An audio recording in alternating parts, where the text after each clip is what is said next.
Welcome to AVoice for Creators. I'm your host, Daniel Norton. This week I want to talk a little bit about emulating versus copying. I was just having a conversation with a friend of mine and we were talking about AI and not AI photography or art in that way, but we were talking about AI writing. And what's really interesting is how that works. And again, I am not an expert on this by any means, so of course feel free to call in and tell me, give me some more information here. But basically, my understanding of how these AI systems work, the ones you can find online that are free, they basically search the internet for stuff. So you might say, let's talk about a photo one first. So you might say a picture of the president, on the moon, right? And then what it'll do is it'll find a picture of the president, and then it'll find a picture of the moon, and it'll snick it together, and it'll make it seem real. The same thing is kind of true for the writing ones. When you ask it to write you a story, if you're just like, write me a nursery rhyme, it will write something, but what it's actually doing is searching around and grabbing bits and pieces or kind of learning, if you will, from other people's work. Now, ethically, how that falls in is really interesting. I think it's something that we're going to be dealing with over the next space of time, right? We're going to be thinking, well, where's the ethics in that? If it's taking for somebody else and, if I go to an AI writing source and I say, write me a blog post, and it does it, but it's actually just snatching stuff from other blog posts and sticking it together and changing it. I mean, how much of that is really mine? None, probably, right? But this is basically where we're at. Now, forgetting about that for a second, because that's, I'm sure, controversial enough, but what I was thinking about was the idea of when you're trying to learn, it's really great to find people whose work that you like. So you might look in magazines and look for photographers that are, you don't know, but maybe they're famous or whatever, and they're in magazines, in magazine stories. Or you might look online at different places, Instagram, or possibly watch people's videos or go to Flickr, and you see these different styles of photography. And you think, oh, this is really cool. I like this. Now, there is this spot where you can emulate, right? And I'm talking about creating stuff that you're going to call your own. If you're doing, let's say, a tutorial video, you're teaching somebody, you might take a famous photo and recreate it for that reason. That's a little bit different because here you're trying to show people how it was done for inspiration, if you will. But if I were to take, let's say, a famous picture and then I just recreate it, especially if it's an older one, maybe it's not as well known, then I pass it off as like this was my original creation. That again, now we're getting to that shady area. And in fact, I'll tell a little story. When I was kind of first moved to New York, I'd been here maybe a couple of years, there was a guy, a photographer, we'll call him. And he actually had interacted with him online a little bit before I came here. He was, very active on the various forums. And there was a handful of us on these forums that were professional photographers. There was me, a couple other people from Florida that I knew. There was a few people from New York that were really good. People that, were working, that had stuff in magazines, that were actually working photographers.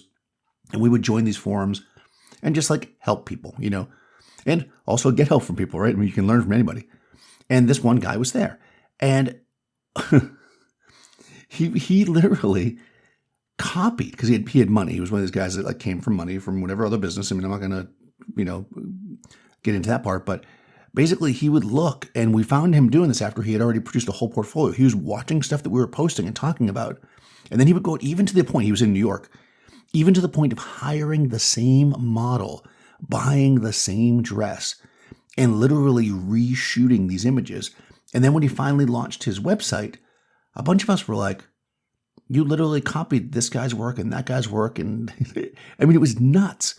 And yeah, he did reshoot them, but he used the same model, the same locations, the same clothes. He basically studied them and lit them the same way. This was kind of pre-digital, so there was still retouching and stuff going on, but it wasn't to the level it is now where you could really feel like it's somebody's style. And, what can you do, on a lot of levels? So this guy ended up getting pretty successful because clients didn't know that, right? They don't know who shot what or what these images are.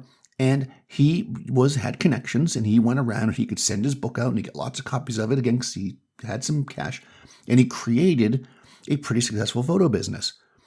And what I found was interesting about him is you'd see every once in a while there'd be like an article in like one of these like photo magazines about people, with the up and coming businesses and stuff. And every once in a while he'd be not in some, not the big magazines, but some of the smaller ones.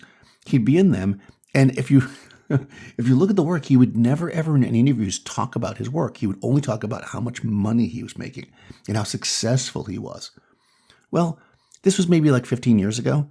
He hasn't been a photographer for at least 10 years. So, I think in the end, if you find yourself in a position like that, right, and you just copy things to get ahead, what will happen is eventually you'll hit a wall. And once you have some success, people will start looking at your work closer and closer. And they're going to start to see the cracks, and they're going to see that it's not exactly your work, because you can't very well be on a client set and hire the exact same model because they might say something to the client. Oh, this is like what Daniel shot. So you've got to like step out on your own. And he never really learned to create his own style or his own work. All he could do was copy. That is the extreme end of what I would call bad. What we should be doing is emulating. You find an artist, possibly a photographer, possibly a painter, that you enjoy. You look at how they use light. You look at how they work with their models or the poses and stuff. You look at locations they might use. You look at these different things, and then you bring your own self to it. And you say, what would I do in those situations? If I was on the beach in Brazil, how would I do this? How would I light this person in this location? If I was in this location, how would I light this person in this location? What kind of models would I use? How would I dress them? Assuming you're doing fashion, because I'm doing that. Same is true for portraits and weddings. You see this a lot in that as well, where people just copy over and over the same techniques. And in the end, you just become the same as anybody else. And what happens is it's incredibly difficult to differentiate yourself. You can only really do it by just putting tons of money into it, basically. It's kind of like trying to run a store and having the same products everybody else has, and then you just lower your price, but you don't get better service, you don't have better salespeople, you don't have better customer support. All you can do is lower your price. Anybody can lower their price. Anybody can copy these basic techniques. What you want to do is take those things and turn them into something that is yours. And that's what the power of emulating is. Look at people, look at their work, look at the stuff they do. What do you love about it? Why do you love it? There's lots of photographers I really like, and you probably wouldn't necessarily know by looking at my work, because I don't copy techniques they use straight up, but I look at how they do things and I try to think in that way. And that's helped me develop my own style. So I would love to know what you guys do to build your own style. I'm not saying never copy anything. Sometimes that's fun to do it when you're first starting, especially when you're trying to learn something, or if you just want to learn a technique. But don't straight up copy every detail of somebody else's shot and then put it off as your own, because it will come back to bite you. Believe me. Photography, being in the arts, having a creative business is a marathon, not a sprint. You've got to work at it, and you will build your following that loves your work, and then people will be emulating you. So if you want to call into the show and let me know what you think, you can check the show notes. You'll find a link to Anchor where you can do so.